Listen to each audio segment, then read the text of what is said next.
D-Day veterans have joined together at HMS Belfast this morning to take part in the 75th anniversary commemorations.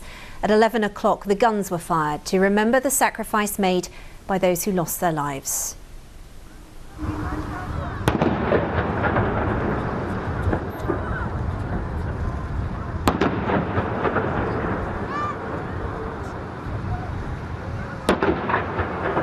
The ship played an important part in the D-Day landings. It's thought to have fired one of the first shots on the 6th of June 1944. So what was it like for those troops as they landed on the beaches of Normandy? Sarah Harris has been speaking to one veteran who lost most of his hearing in the fighting, but escaped with his life. Enemy shells begin to drop among the landing craft, closing the shore.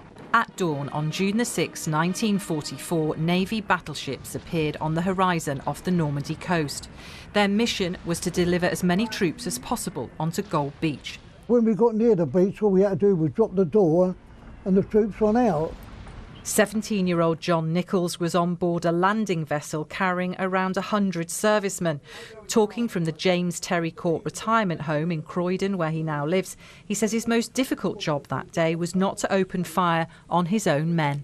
Beyond the beach, there was fields.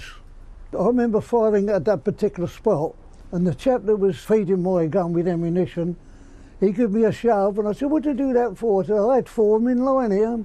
He said, "But hang on," he said, and I looked through his binoculars, and as they come up the slope, I could see more of them, like, you know, where they were going up the slope beyond the beach. And as I see them, there's 2 British soldiers with the bayonets in their back, taking them prisoner.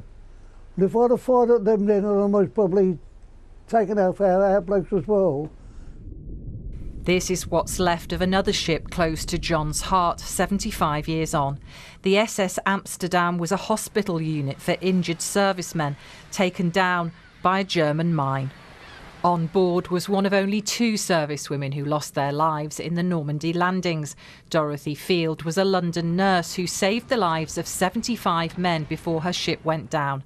Her nephew is understandably proud her name is being included on the new Normandy Memorial. Well, it's absolutely staggering, of course, but in what she was doing as a sister, that sort of behaviour is almost expected, isn't it, when you get under extreme circumstances. Great pride. Great pride, yeah. Pride and gratitude are emotions John Nichols feels every day. Warships of the Royal Navy with units of the Canadian and United States Navies range their main armour on the coastal batteries. His memory of D-Day is as strong as ever. A tear will be shed today for those he left behind. What a waste of life it was. I don't know, I think of them sometimes all the time, like, you know. I think to myself, well, I might have finished up with half of my hearing lost, but they think of the chirps, and they didn't only lose their hearing, they lost their lives, didn't they? So I get a bit, you know, when I think of that, but you can't forget those things. Sarah Harris, BBC London News.